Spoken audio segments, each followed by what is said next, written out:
Mesdames, Messieurs, bonjour et bienvenue sur CCTV pour cette nouvelle édition du journal. À la une, on déplore 4 morts et plus d'une centaine de blessés dans une catastrophe ferroviaire en Allemagne.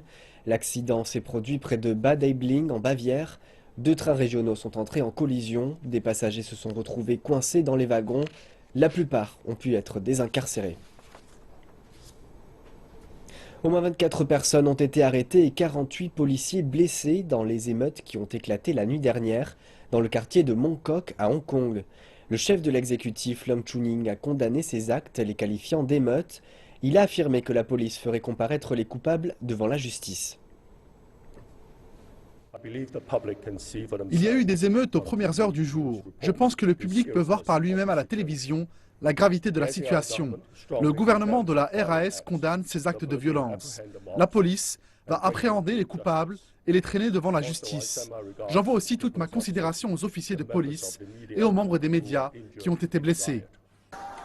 La violence a éclaté lundi soir quand les autorités ont tenté de déplacer des vendeurs de rue illégaux du district de Kowloon. Certains ont refusé d'obtempérer et des affrontements ont eu lieu avec les policiers. Des centaines de gens ont alors rejoint la confrontation et attaqué les policiers à coups de briques et de pierres. La police a dû tirer des coups de semonce à 2 reprises. Les opérations de secours se poursuivent à Taïwan après le tremblement de terre d'une magnitude de 6,7 qui a frappé le sud de l'île samedi dernier dans la matinée. Au moins 41 personnes sont mortes dans la catastrophe. Les équipes de secouristes ont déployé des engins d'excavation afin de libérer la centaine de personnes encore prises au piège des décombres du bâtiment à 17 étages qui s'est écroulé dans la ville de Tainan alors que la période fatidique des 72 heures pour retrouver des survivants vient de s'achever. La police de Tainan a arrêté les constructeurs du bâtiment pour négligence et homicide involontaire. Ce matin à 8h47, heure de Beijing, un tremblement de terre d'une magnitude de 5,3 a frappé les eaux au large de la ville de Hualien, située au nord-est de Tainan. Le fameux exercice militaire Cobra Gold, le plus grand exercice militaire multilatéral d'Asie-Pacifique, vient juste de commencer en Thaïlande. Près de 27 pays, des États-Unis à la Corée du Sud, en passant par le Japon et l'Indonésie, prendront part aux grandes manœuvres militaires.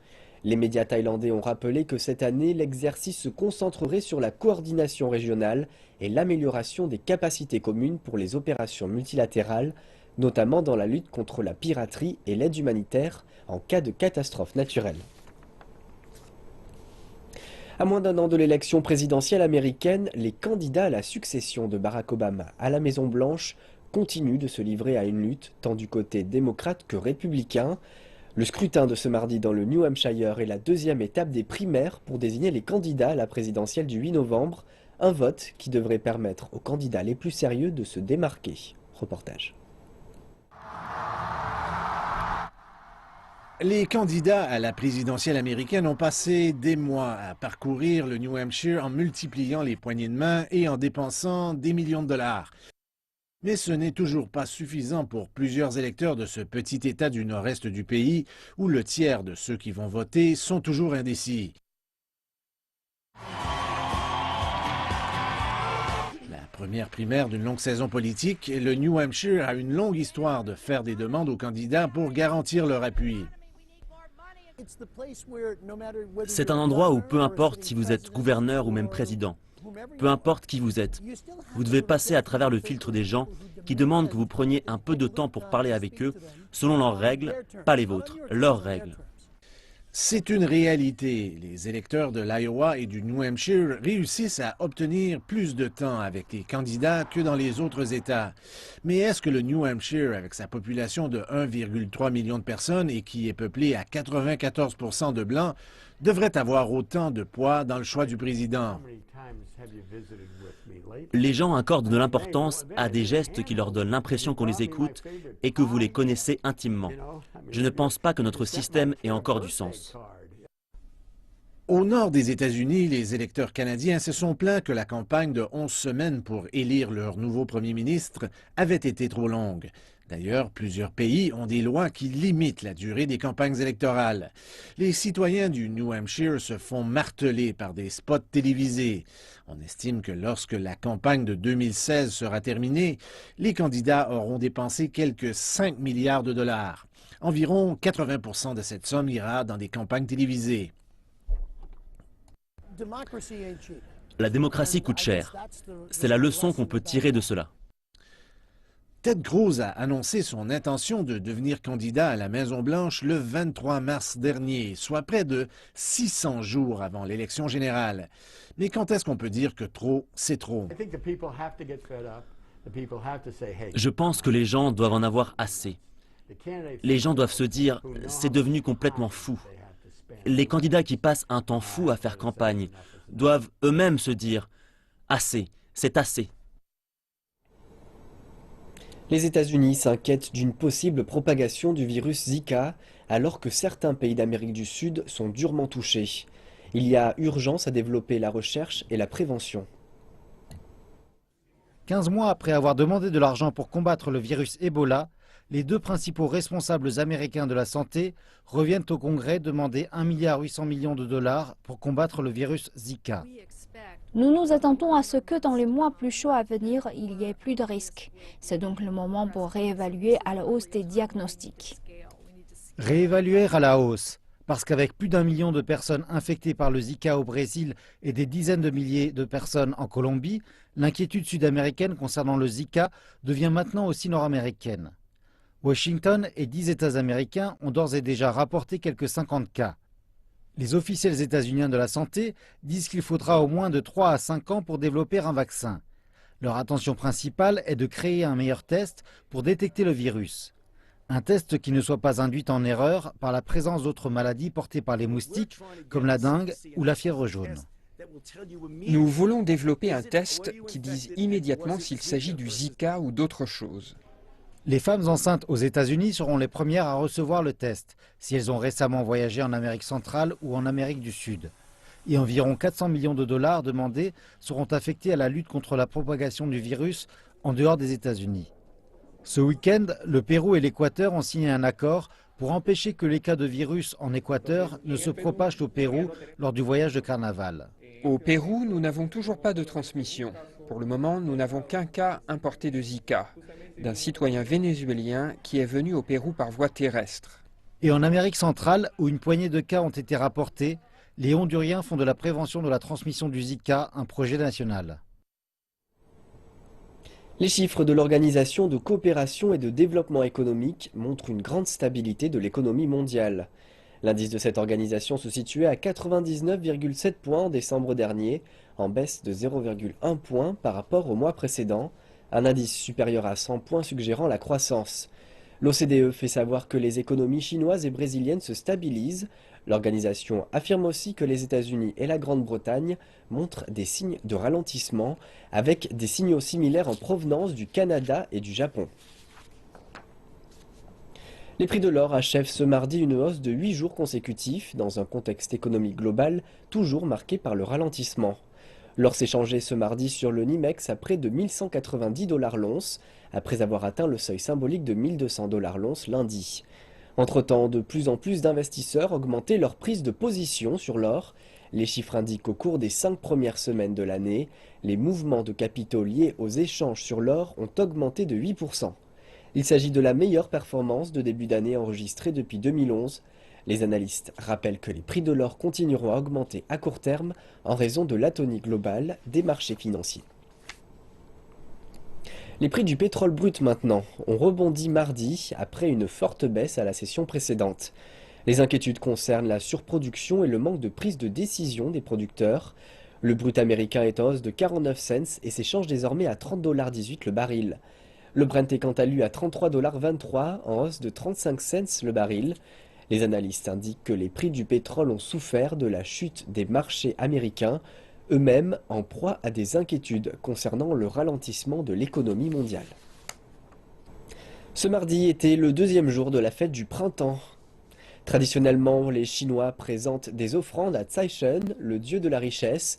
Ils brûlent des représentations du dieu qu'ils avaient invité la veille du Nouvel An chinois, de façon à ce qu'ils puissent aller au paradis. C'est aussi une façon de se souhaiter une année prospère. En ce jour, les femmes mariées visitent leurs parents.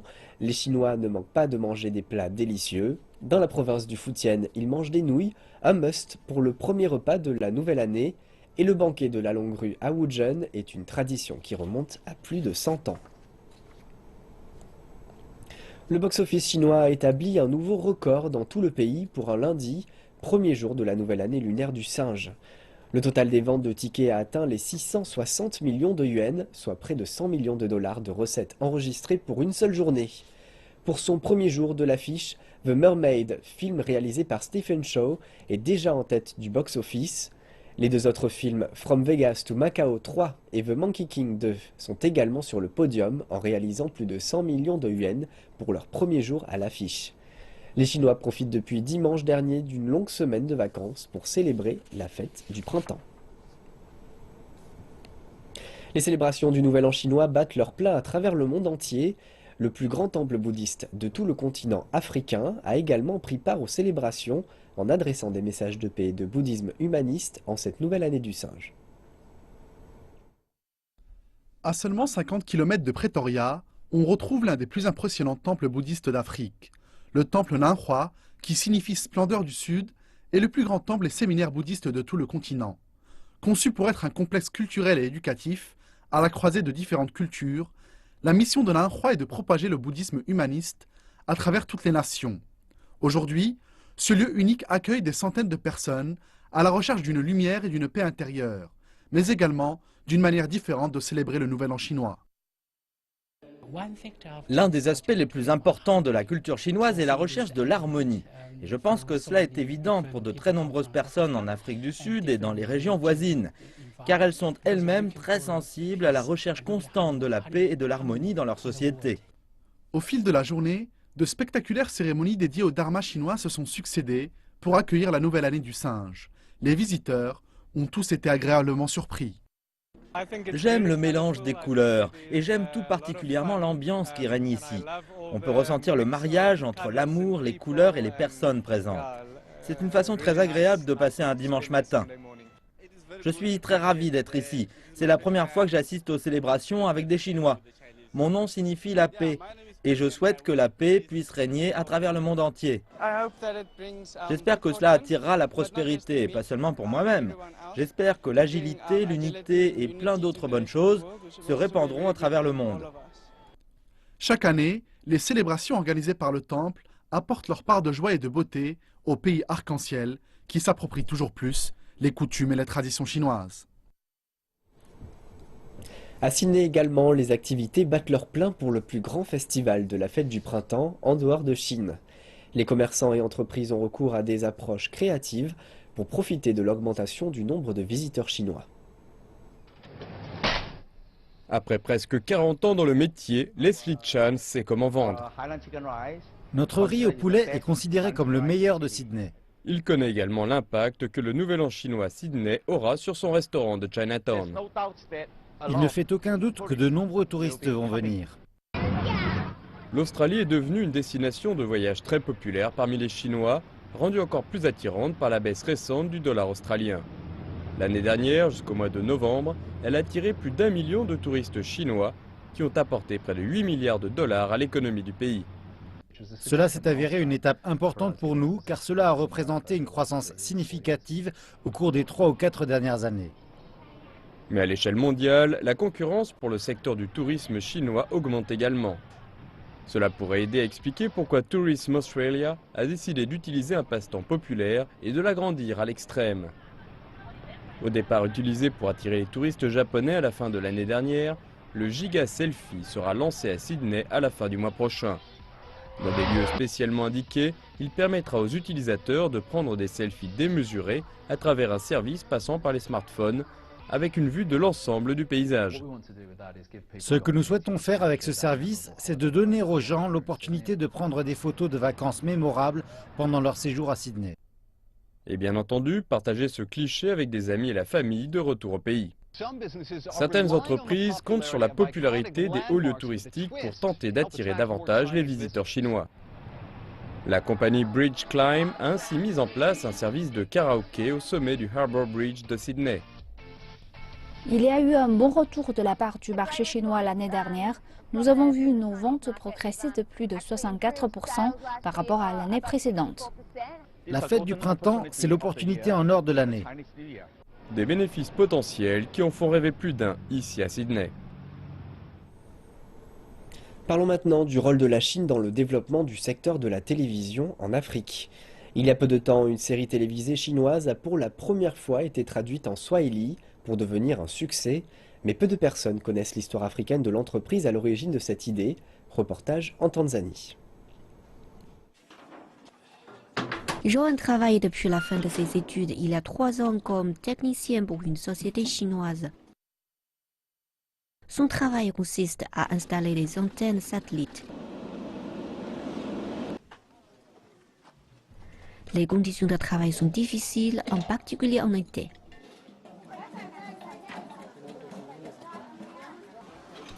Mais quand les images apparaissent à l'écran, Joan affirme à chaque fois ressentir une bouffée de plaisir.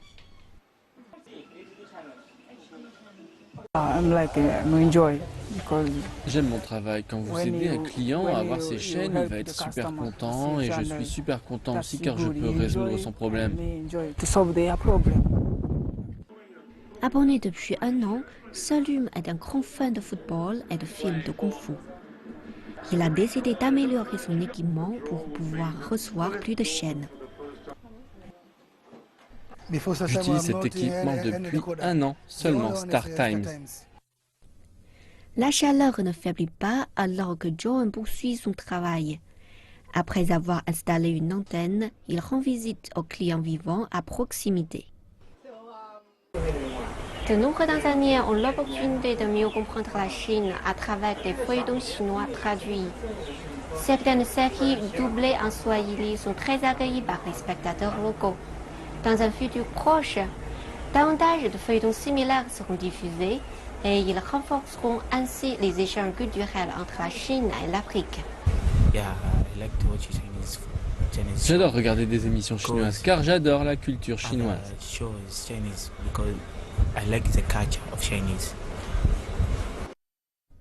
Les séries et émissions traduites en swahili sont toutes proposées par la même société chinoise, StarTime.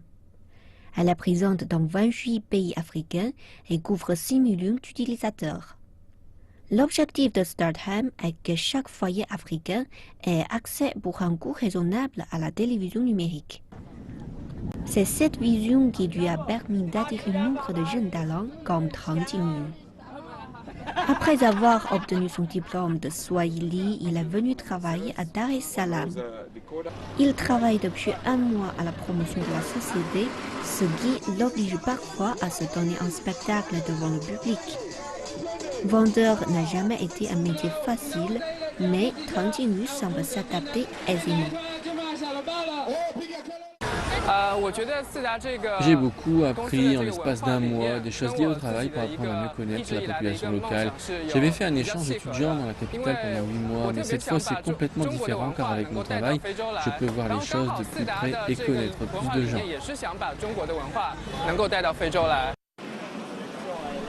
Eric Cyprien travaille avec Tang Jingyu qui l'a aidé à s'adapter à sa nouvelle vie. Ces dernières années, son équipe a signé plus de 300 000 nouveaux clients. Tang Jingyu ne pouvait donc rêver d'un meilleur formateur. Je travaille pour la société depuis 6 ans, depuis son installation en Tanzanie. J'ai beaucoup appris de mon travail ici, j'ai appris la passion et acquis une grande expérience de travail. J'ai également participé à de nombreux projets. Les Chinois sont bons avec nous, nous travaillons en équipe. En Tanzanie, la couverture de la télévision numérique est d'environ 70%. Elle atteint désormais les régions les plus reculées. Et dans un avenir proche, c'est tout le pays qui aura accès à la télévision à un prix raisonnable. Et c'est la fin de ce journal. Merci pour votre attention. Bonne suite de programme à toutes et à tous sur CCTV Français.